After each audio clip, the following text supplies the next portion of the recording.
It's a new style for him. You're not just the typical up-and-coming scrapper brawler that's going to get into a fun scrap with Gaethje. There's more intricacies to your game with the grappling as well. So how do you think you're going to get this one done?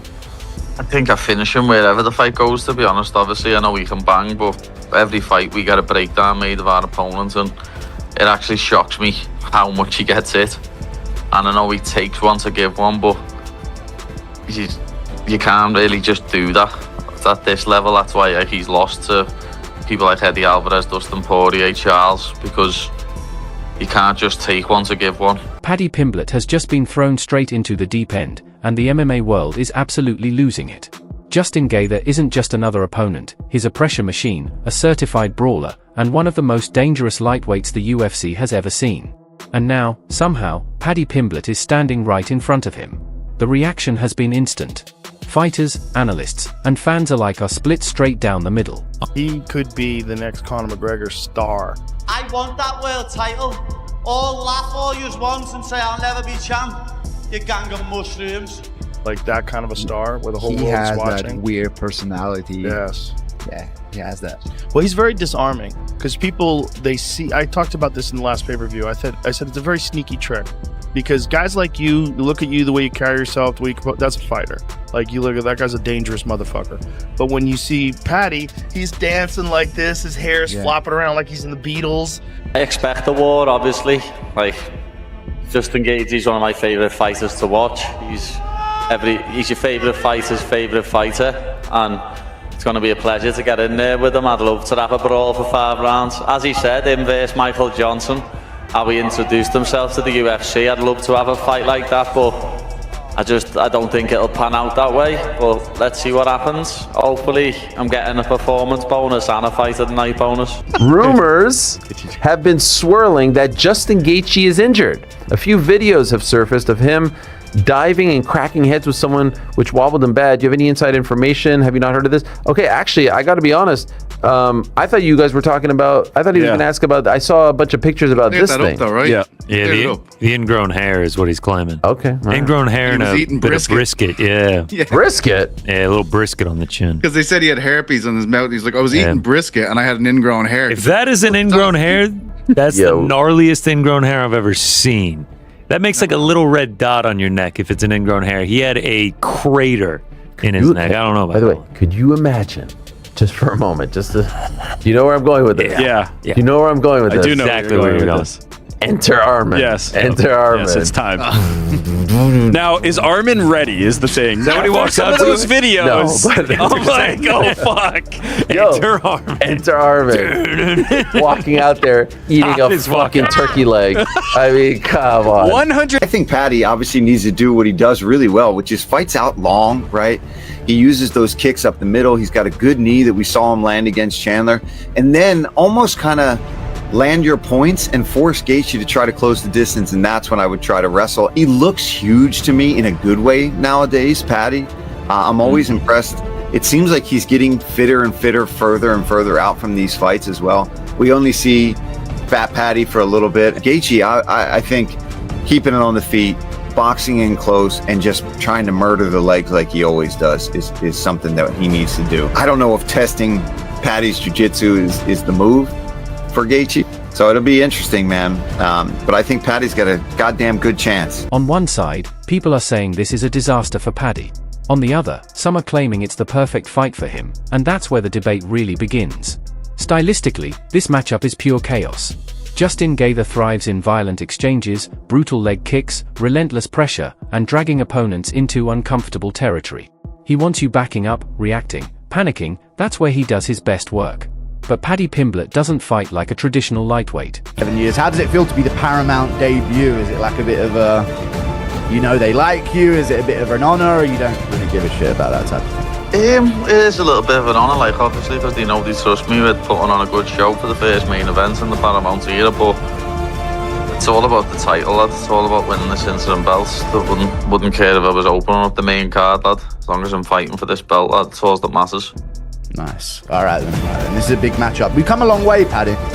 We've come a long way from Luigi Vendramini to Justin Gaethje. Is there any surrealness to it? Like you're actually fighting this guy that you probably I would imagine was watching before you even got into the UFC. This is fucking Justin, the highlight reel. Gaethje over here. Like. Lad, I can remember watching him fight Nick Newell, lad, the fellow with one arm before he was even in the UFC. You know what I mean? I can remember my teammate, who's now my coach, Adam Ventry, telling me, "Oh, you need to watch this Justin Gaethje, lad. He's unbelievable." And I watched him and was like, "Oh my god, he's sick." So when he had his debut against Michael Johnson, I can remember watching that live, just thinking, "Wow, this fella can bang." But you know, that's the position that you get into in this sport, lad. You've got to end up fighting your heroes, or you're in the wrong game. Yeah, you've been in this position before against Tony Ferguson. When you're in the cage, it's completely locked in. But is there a moment where you're thinking, like, "Fucking hell, this is Tony Ferguson, lad"? Is there any You think that before it, like, but when you're in the cage, that's it. I'm just looking at him thinking, "You're trying to stop my dreams. You're trying to take food out of my kids' mouths, so I'm gonna iron you out." I just had the coolest story, and I heard this yesterday, and I didn't bring it to you because I didn't believe it. I had to confirm it. So Paddy the Baddy just got beat. Paddy the Baddy, as a matter of fact, got submitted. Do you guys even know what I'm talking about? So there's something that goes on in England. This is Paddy's gym. Paddy enters this thing every year. It's called something, and then they have a King of the Mat. It's a grappling tournament, but they have this thing, this King of the Mat. Paddy was in the finals a year ago, and after an hour, they just stopped the match and called it a draw. So he was a co-champion. So whatever this thing is, it's a thing that matters to him. So he enters it, I guess, over the weekend. I guess. And he ends up getting beat. Now, one of the reasons it's so cool is I don't think you have heard about it. One of the reasons I think it's so cool is there's no other sport where this would happen. One of the reasons I think it's so cool is it doesn't matter. And that's one cool thing about our community. Like, if a guy like Paddy wants to go out there and take a risk and do something like this, he can chalk that up to a tremendous victory. He can also chalk that up to a workout. And you know what? We need to keep it that way.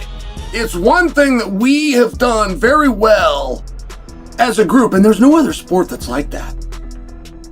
You will never hear of a time that LeBron drops in for a one-on-one with the college star. He just couldn't take the risk. He just simply could not take the risk. This happened when I was a kid. It was to John McEnroe in Oregon.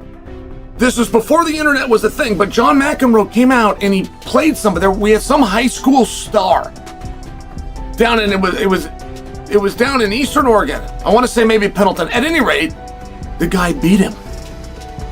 Our high school star beat McEnroe, and this was a thing. This was a thing. But it's one of these reasons why you can't ever get that.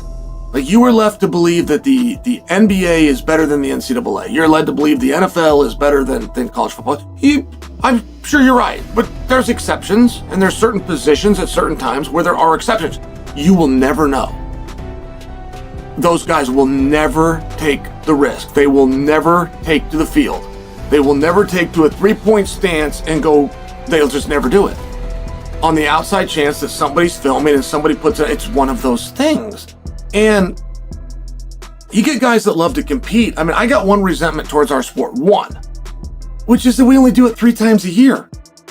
I mean, I can't even tell you the lack of respect that I have for a guy that misses a martial arts fight. He's awkward. He's loose. He's unpredictable. Paddy's biggest weapon isn't power, it's confidence. He walks forward smiling, absorbs pressure, and turns chaos into momentum. That's why some believe he could frustrate Justin Gaethje early, drag him into scrambles, and force him into a fight he doesn't want. Others aren't buying it at all. They argue Gaethje's leg kicks alone could shut Paddy down within minutes, that the pressure will be overwhelming, and that Paddy's defensive holes will finally be exposed against an elite-level opponent. And that's the fear hanging over this matchup. Because if Paddy wins, he doesn't just win a fight, he becomes a real contender overnight. But if he loses badly, the hype train takes a massive hit. This fight isn't just about rankings. It's about legitimacy. It's about whether Paddy Pimblett belongs with the killers at the top of the division, or whether he's been protected up until now. And the UFC knows it. That's why this matchup feels so intentional. No easy path, no slow build, just straight into the fire. Fans are arguing non-stop. Some say Paddy's grappling and pace could wear Gaethje down late. Others say Justin's experience in 5-round wars gives him every advantage imaginable. One clean exchange could change everything. One takedown could flip the fight. One mistake could end the night instantly. That's why this fight feels different. No safe outcome, no clear favorite, just pressure, violence, and reputations on the line. Paddy Pimblett versus Justin Gaethje isn't just a fight, it's a statement. And when the cage door shuts, someone's entire narrative is about to change.